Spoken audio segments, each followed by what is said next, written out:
falaremos hoje sobre as Penangalãs, criaturas famintas que são o conjunto de 3 entidades terríveis: bruxas, vampiros e demônios. De dia, essas criaturas conseguem se passar perfeitamente por mulheres normais.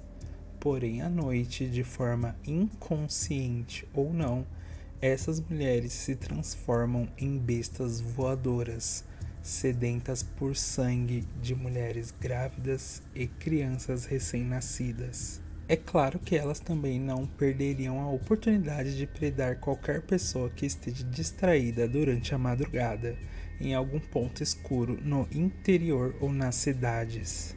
Seu nome é originário da Ásia, significa separar ou remover, um nome digno das suas características únicas e macabras. Sua forma verdadeira se trata de uma cabeça flutuante fora do seu corpo, com olhos e pele pálida como a de um cadáver, presa a seus órgãos internos que balançam como uma serpente logo abaixo.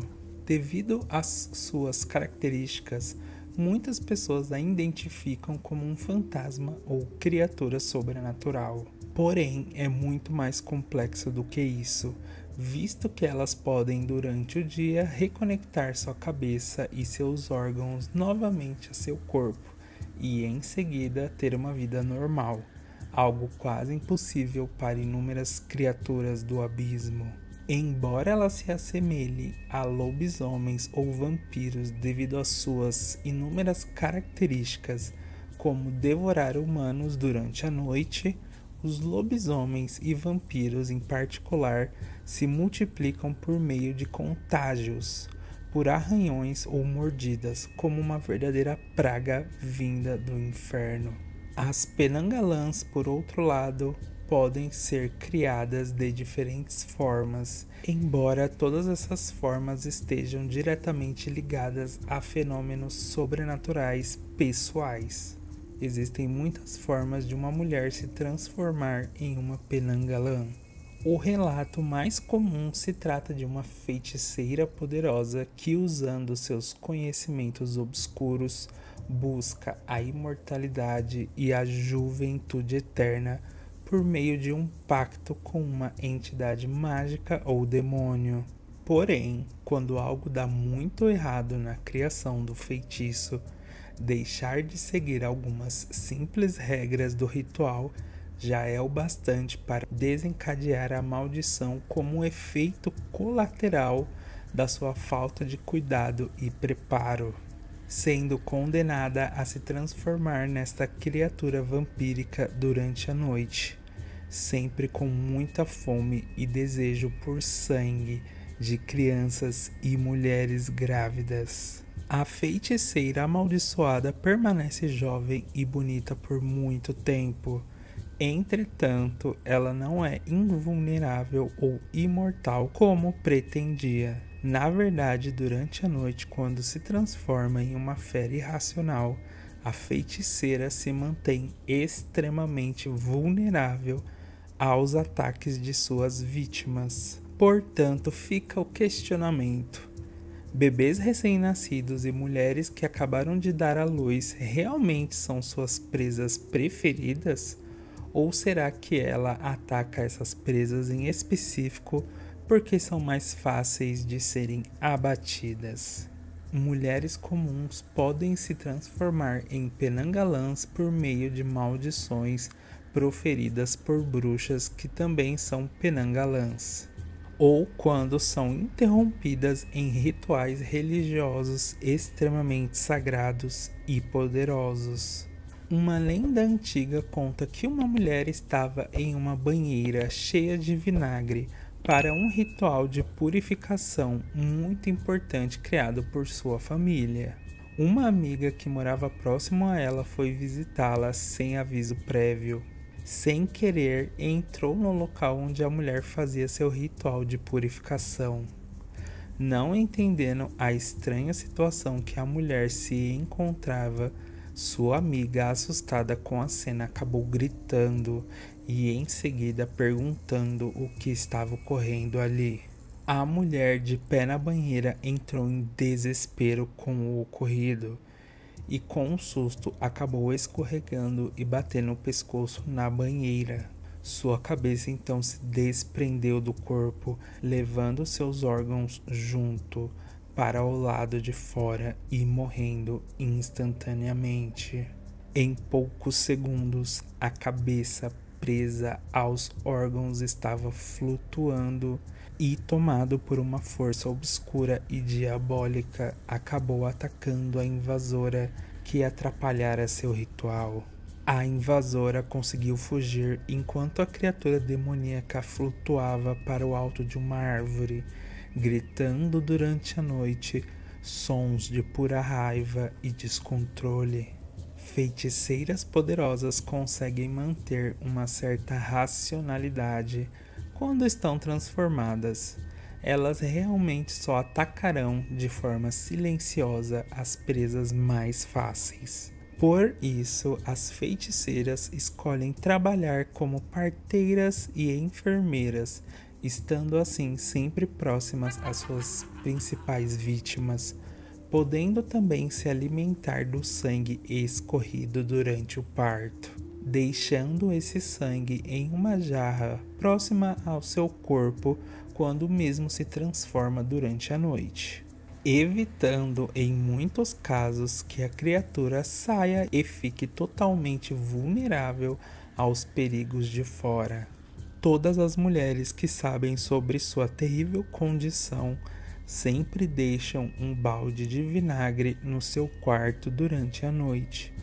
O vinagre pode preservar mais os órgãos da Penanggalan e também, ao serem submergidos, encolhem um pouco, facilitando a recolocação no corpo dormente antes do amanhecer, evitando dores durante o dia.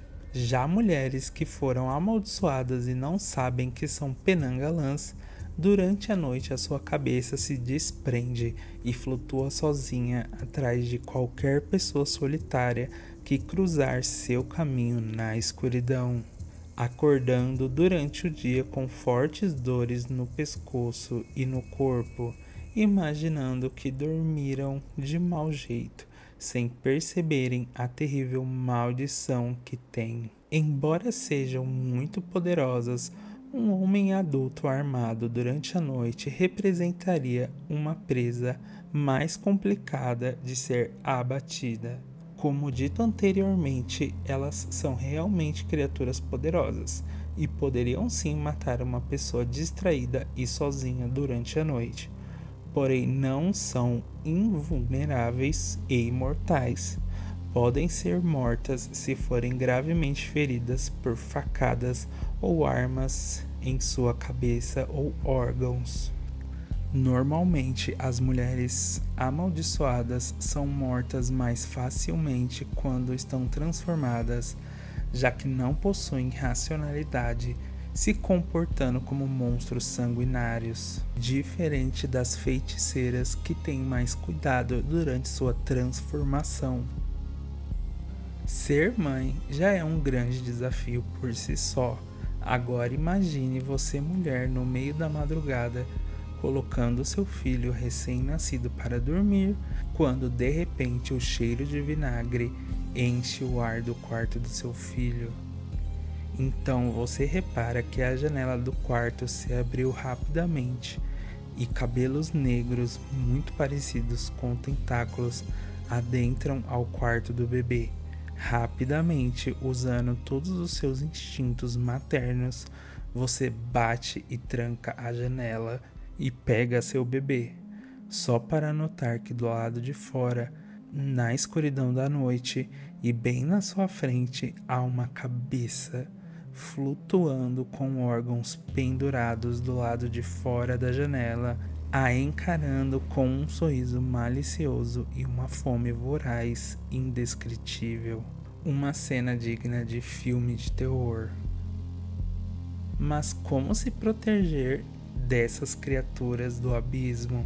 Caso fique sabendo de acontecimentos estranhos na região em que mora, como sequestros de crianças seguidos de um forte odor de vinagre, procurar ajuda de uma profissional em magia é a forma mais certeira de evitar o encontro com essa criatura. Provavelmente a feiticeira lhe entregará amuletos ou fará uma proteção temporária que sirva durante o período de gestação. Caso não acredite nessas criaturas ou não conheça alguém versado em procedimentos sobrenaturais, manter plantas espinhosas perto da janela pode espantar qualquer penangalã, já que as mesmas irão se machucar seriamente ao entrar em contato com os espinhos. Manter objetos afiados como facas e tesouras próximos às janelas também espanta essas criaturas. Não se esqueçam de curtirem e se inscreverem no canal para apoiar a criação de mais vídeos como esse. A Fundação SCP conseguiu capturar uma dessas criaturas, sendo esta classificada como SCP-1060, sendo considerada uma criatura de classe Euclídeo. Um SCP é classificado como Euclídeo quando seu comportamento não pode ser previsto precisamente. Seu funcionamento vai além do conhecimento científico atual, sendo sua natureza totalmente incompreendida pelas lógicas humanas. Sua contenção normalmente não se trata de um grande desafio para a Fundação. Apenas sua natureza irracional está além da capacidade de compreensão. Durante o dia, o SCP-1060 é uma mulher humana com etnia do Sudeste Asiático, respondendo pelo nome de Adila, sendo fluente na língua malaia e um pouco familiarizada com o inglês. Em entrevistas, o SCP indicou que tem 22 anos de idade, é treinada como enfermeira obstétrica e não tem conhecimento de qualquer aspectos incomuns